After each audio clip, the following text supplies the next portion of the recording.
क्रूस का चिन्ह पिता पुत्र पवित्रात्मा के नाम पर आमीन। धन्यवाद धन्यवाद धन्यवाद हे पिता परमेश्वर पवित्र आत्मा प्रभु यीशु मसीह, हम आपकी स्तुति आराधना महिमा प्रशंसा बड़ाई करते हैं पिता, आपकी जय जयकार करते हैं प्रभु। आपको धन्यवाद धन्यवाद धन्यवाद देते हैं राजाओं के राजा प्रभुओं के प्रभु प्रभु यीशु मसीह। पिछली रात के लिए, आज के दिन के लिए, शाम रात के लिए पिता हम धन्यवाद देते हैं कि आपने अब तक हमें संभाला बचाया, जीवित सुरक्षित रखा। दुनिया में न जाने कितने लोग हैं जो लोग मर मिट गए परमेश्वर, पर आपने अब तक हमें संभाला बचाया, उसके लिए लाखों लाख धन्यवाद पिता। हम आपको धन्यवाद धन्यवाद धन्यवाद देते हैं राजाओं के राजा प्रभुओं के प्रभु प्रभु यीशु मसीह।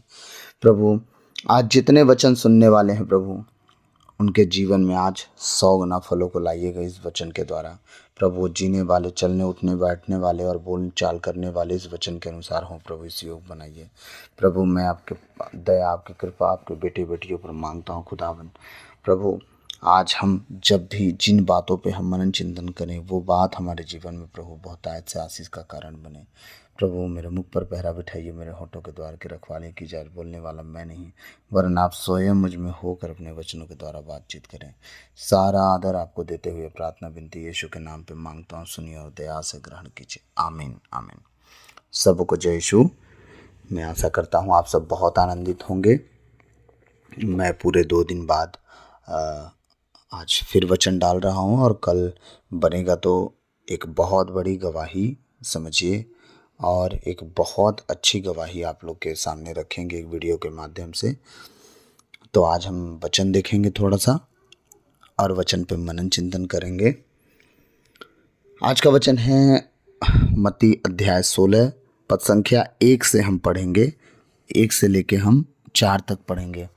और जो हम बीच में छोड़ रहे हैं, रोटियों का दूसरा चमत्कार, ये रोटियों का दूसरा चमत्कार 15 अध्याय का जो बचा है 32 से लेके 39 तक, इसे हम नहीं देखेंगे क्योंकि प्रभु यीशु ने रोटियों का चमत्कार दिखाया था। ये दूसरा चमत्कार था, कहानी था सेम, ठीक है। पहली वाली कहानी में थोड़ा प्रभु ब्लेसिंग का कारण ज़्यादा ठहराया था, इसमें सीधी सी बात है। 3 दिन वो सुसमाचार सुने थे और वो 3 दिन से भूखे यीशु मसीह के पीछे भटक रहे थे। हम तो ऐसा कर नहीं पाएंगे, हमें तो 3 टाइम का खाना चाहिए, नहीं तो हम चर्च भी नहीं जाएंगे, ऐसा है। तो 3 दिन से वचन सुन रहे थे। यीशु मसीह को उन पर तरस आया। जब आप उपवास प्रार्थना करते हैं और आप जो भूखों मर के प्रभु की सेवा करते हैं, प्रभु को तरस आता है कि ये मेरे लिए भूखा प्यासा है तो इसकी मैं सुधि लूँगा। इसीलिए उपवास करने वाला व्यक्ति, प्रार्थना करने वाला व्यक्ति कभी भी देखिएगा अपने जीवन में डाउनफॉल का सामना नहीं करता है, वो कभी भी नहीं, वो ऊपर उठते जाता है। तो प्रभु उन सब की सुधि लेता है जो उसके चलते, उसके वचनों के चलते उपवास करते हैं। हाँ, जो उसकी सेवा करते हैं उन्हें दबा दबा के, हिला हिला के, भर भर के देता है। कैसे? जब लोग खा पी के तृप्त हुए तो क्या हुआ?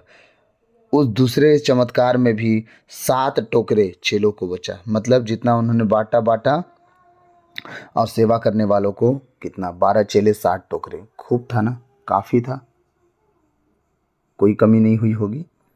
सोचिए ना, लोग तो पेट भर खाए, चेलों को 12 टोकरे मिले, सोचिए।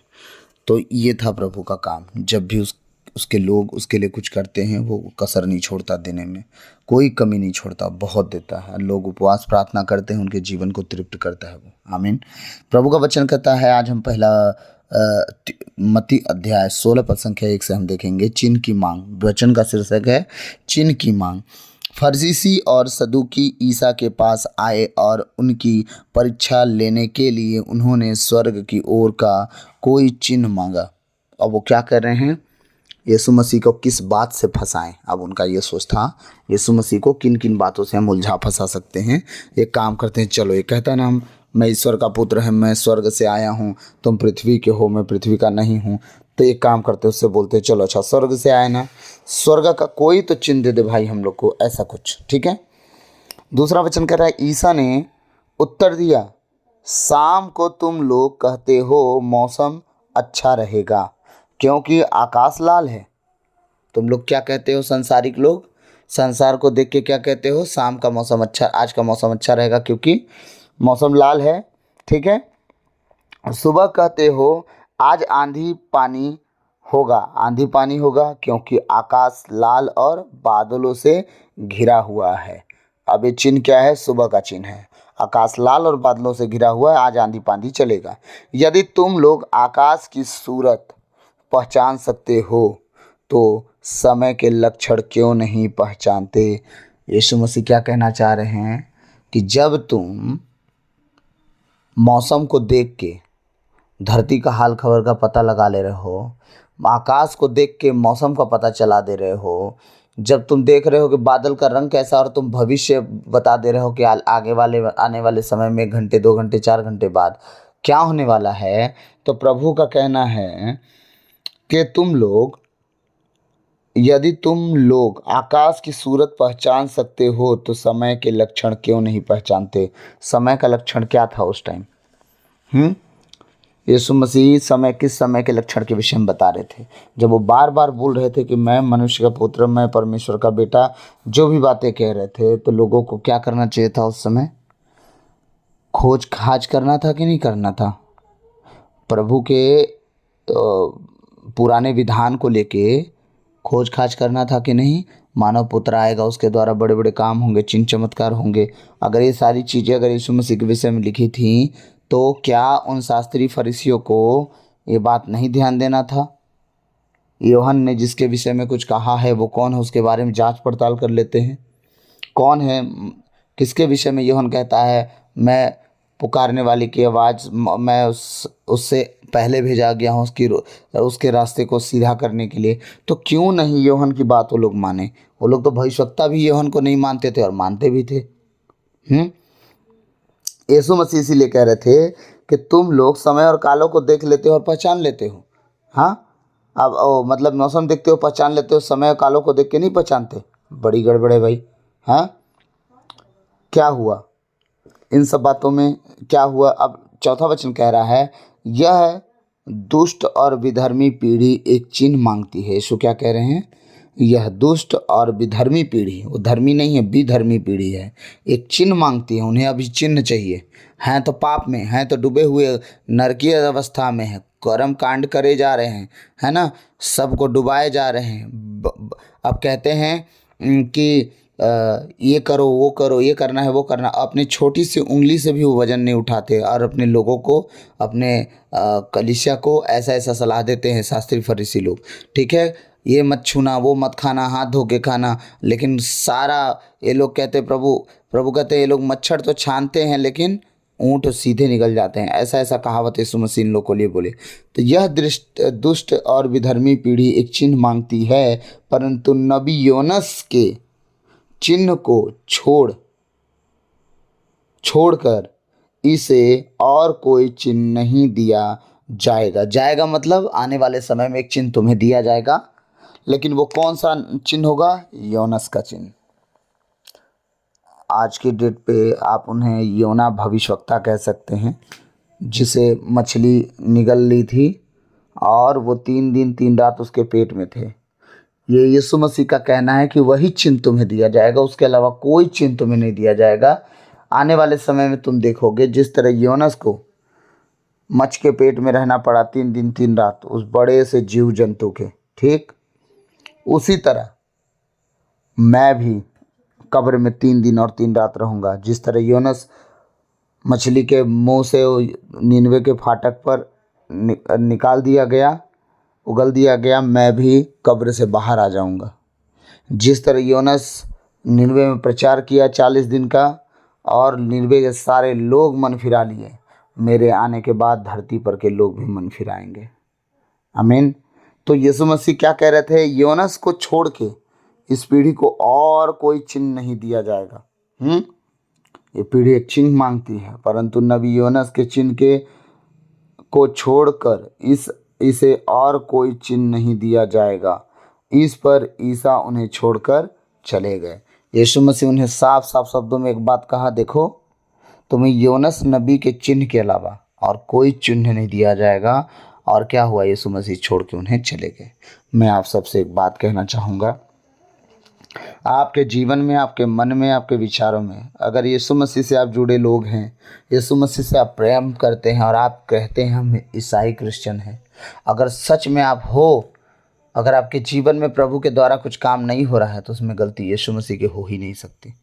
अब आप अगर प्रभु के लोग हो, क्रिश्चियन, ईसाई हो, अगर आपके जीवन में प्रभु का काम नहीं हो रहा है और दूसरी जातियों में हो रहा है तो यीशु मसीह में गलती है या गलती हम में कुछ है, ये हमें जांचना है। मैं आप सबसे एक विनती करूंगा, आप सब अपने प्रभु यीशु को परखें ना। आप जितने लोग हैं, अगर यीशु मसीह से आपको आशीष चाहिए तो आप उसके सामने इस रीति से पेश हों कि प्रभु तू आशीष दे ना दे, तो मेरा परमेश्वर था, है और रहेगा। तो हमें चंगा करे ना करे, तो हमें आज़ाद करे ना करे, तो हमारा परमेश्वर था, है, रहेगा। आप इस तरह से उससे प्रार्थना करिए, परमेश्वर को यकीन दिलाइए कि आप आशीषों के लिए सिर्फ उसके पीछे नहीं भाग रहे हैं। आप उसे यकीन दिलाइए कि परमेश्वर सिर्फ हमें ब्लेसिंग बस नहीं चाहिए। हाँ, आप उसे यकीन दिलाइए कि प्रभु, अपने हृदय से प्रभु को खोजिए, प्रभु को बताइए कि प्रभु हृदय से हम तेरे खोजी हैं, हम पूरे हृदय से तुझे हम ढूंढ रहे हैं। प्रभु हमें दुनिया कोई चीज़ नहीं चाहिए, तू चंगा करे ना करे तो हमारे हित की योजना तू जानता है। तो हमें ऊंचा उठाना जानता है, तो हमें तरक्की देना जानता है। तू चाहे तो हमें दलदल में छोड़े और तू ना चाहे तो हमें ऊंचा उठाए। तो हमारा परमेश्वर भला पिता है। संसार के माता पिता हमें छोड़ दे तो छोड़ दे, वो हमें नहीं छोड़ता। उसने कहा तुम सहज अपने माता पिता से बिच्छू सांप पत्थर नहीं पाते खाने के लिए, तो सोचो मैं तो तुम्हारा भला पिता हूँ, तुम्हें कैसे दे सकता हूँ। ये हमारा परमेश्वर है, इसलिए कोई भी आशा ना छोड़े, अपनी आशा को बरकरार रखे। और हमारा आशा यीशु मसीह है। हमारे प्रभु यीशु मसीह पर अपनी आंखें लगाए रखें।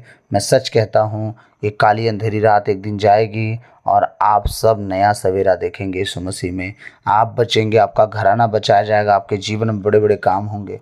लेकिन उसके लिए एक कंडीशन है, आप ये चिन्ह और चमत्कार, अद्भुत काम कब तक नहीं देख पाएंगे, जब तक आप स्वयं प्रभु का वचन ना पढ़ें। पर डे, हर दिन आपको प्रभु का वचन पढ़ना चाहिए। हर दिन आपको प्रभु का वचन पढ़िए, तीनों टाइम, चारों टाइम, जब जब आपको टाइम मिले। काम करने वाले हैं, सुबह पढ़ के जाइए, शाम को आइए फिर पढ़िए। और बाइबल को आगे पीछे नहीं पढ़िए, जहाँ से शुरू करते हैं वहीं से पढ़िएगा। हालेलुया। तो मैं इतना कह दे रहा हूँ कि आप जब बाइबल पढ़ना शुरू करेंगे, आप प्रभु के देखिएगा भूखे और प्यासे हो जाएंगे। जितने कहते हैं हमारा प्रार्थना करने का मन नहीं करता, बाइबल पढ़ने का मन नहीं करता, अपने मन को कह दीजिए तुझे जो ठीक लगे पहले तू कर ले, और फिर इसके बाद जब हम प्रार्थना करने जाएं तो बीच में टोकाटाकी नहीं। देखिएगा वो आपका मन भी आपसे लड़ नहीं पाएगा, क्योंकि आप मन बना के तो देखो। 2-4 दिन अगर मन करे कि हमारा बाइबल भी पढ़ने का मन नहीं कर रहा है, तो मात्र प्रकाशना ग्रंथ निकालिएगा और एक अध्याय से पढ़ना शुरू कीजिएगा। जब तक आपका मन प्रकाशना ग्रंथ के बाद लग ना जाए कि बाइबल पढ़ना है, तब तक पढ़िए उसको। 22 अध्याय की पुस्तक है, लगातार पढ़िए उसको, 2 बार, 4 बार, 5 बार पढ़ डालिए उस बाइबल को। देखिएगा धीरे धीरे ऐसा भूख और ऐसा प्यास बढ़ जाएगा, क्योंकि उस पुस्तक को पढ़ने वाला भी और उस पुस्तक को सुनने वाला भी दोनों आशीषित होते हैं। इसीलिए यीशु मसीह के परीक्षा ना ले शास्त्रीय फरीसियों के जैसे कि चिन्ह दे प्रभु हमें तभी हम तुझे प्रभु मानेंगे। नहीं, आपके ना मान लेने से यीशु मसीह प्रभु है, ये उसे प्रमाण देने की ज़रूरत नहीं। वो प्रभु था, है और रहेगा, आप चाहे मानो या ना मानो।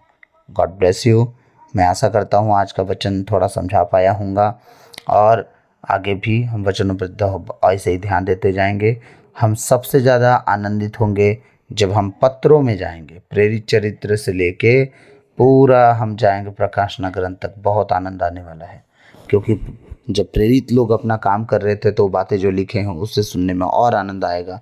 क्योंकि आप लोग सुसमाचार सुन सुन के लगता है थोड़े बोर से हो गए हैं, लेकिन याद रखिएगा ये 4 सुसमाचार आपकी पूरी उम्र गुजार देगी। आप कभी तृप्त नहीं हो पाएंगे दुनिया से, लेकिन इस सुसमाचार से तृप्त हो जाएंगे। लगेगा थोड़ा बोर हो गए हम, लेकिन इस 4 सुसमाचार में ही प्रभु यीशु मसीह ने बातें की हैं। बाकी सुसमाचारों में चेले बात किए हैं। याद रखिएगा, तो जीवन का मूल सूत्र इन 4 सुसमाचारों में ही है। आमीन। God bless you all. प्रभु आप सबको बहुत से आशीष दे।